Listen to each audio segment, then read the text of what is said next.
Hey guys, how's it going? Looks like this thing's working. Yep, I picked this up.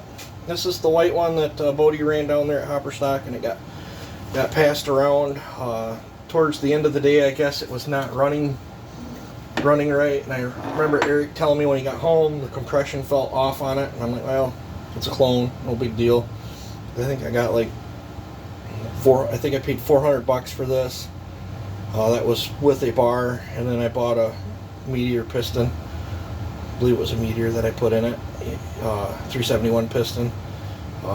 Anyway, it started acting up, I guess, down there a little bit, and I don't know when it happened, but this is the damage that was done to it is what I'm going to call it got too hot too quick, or more like a cold seizure. I don't think it was a lubrication factor, because it would be the whole piston, and then it would be evident on the rod and stuff as well.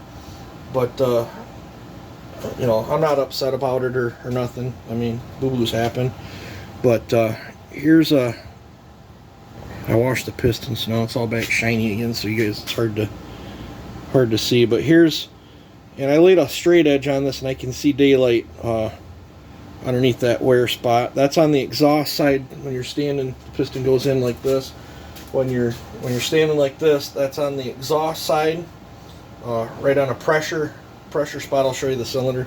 It's a high pressure area, and then with that lung intake, and this is what actually caused the running issue right here, is when she galled up here, it actually pinched the ring in, and it wasn't releasing the ring. I had to take a pick to get the ring back out of there. This tightened up at the ring so it couldn't release back to the cylinder wall.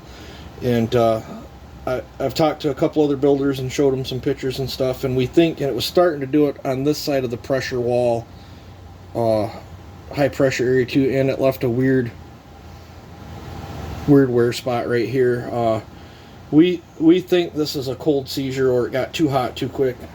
When you've got some pretty serious power, letting a saw warm up is crucial, because you want this to, what happened is this piston expanded too quick, and there's some discoloration here evident from that. But this piston got too hot too quick and swelled up too soon inside the cylinder, and I got the cylinder soaking in some gas right now to try to loosen up my sealant. But I'll show you that as well. It's right here's the high pressure side, and it was starting to do it right there, and it did it right here. There's no evidence of plating coming off or bad chamfer or anything like that. Like I said, once again, I'm not upset about it. Boo-boos happen.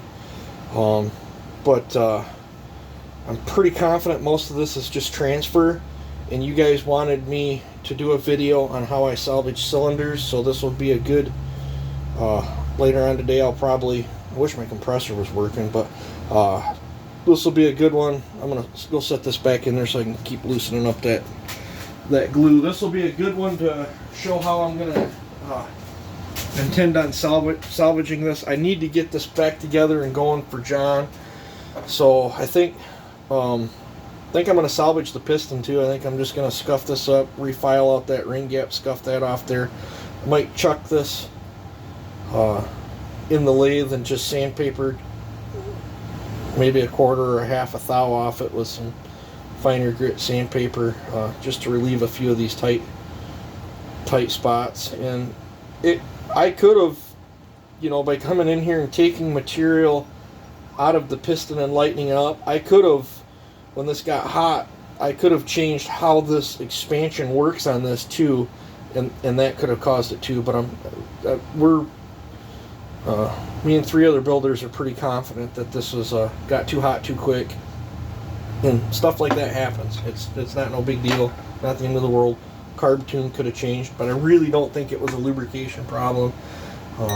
There's a puddle of lube in the bottom of the crankcase. It don't look like it ingested anything. She's nice and clean here, but I'm still going to flush out the crankcase on this.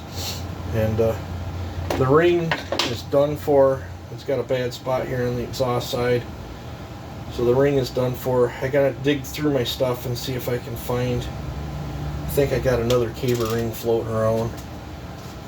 I got this other one here. It's a taper top piston, but I don't know. I'd like to put a brand new ring in it. So we'll see what happens. I'm gonna make you guys a video on how I sometimes salvage cylinders, and just to be on the safe measure, I'll re-chamfer them ports too, just to be on the safe side. But I think this got hot, expanded out, and pushed on the high tension areas is what happened. One little speck in there that I'm hoping's not plating. Hoping that is not plating. I don't know where my razor blade's at, but it's at the worst of it, I'll buy another piston, and we'll get her back together that way. I really don't think. Sometimes crap happens, but so that's that. We'll do a salvage job on it. If I don't have a caber ring, I'm pretty sure I've got another brand new piston ring floating around somewhere. This is 50 millimeter. I don't know. I might even have a chrome one floating around somewhere. I got a lot going on in my brain. So, but yeah, this is going to be the afternoon project. See if I can resurrect the white clone for my buddy John to play with down there at Sawfest. So I don't know if she was damaged like that for when Bodie was racing it and stuff. She was doing pretty good for being damaged. If she was, it's hard to say. This could have. I know it had compression when it left, so I don't know. But the loss of compression was when that ring stuck. It did not allow it to reach back out and seal up against the cylinder wall, and that's probably when she started running fooey. That's just my best guess, but alright, I just thought you guys find that interesting. Next video will be on me salvaging that cylinder. You guys have a good one.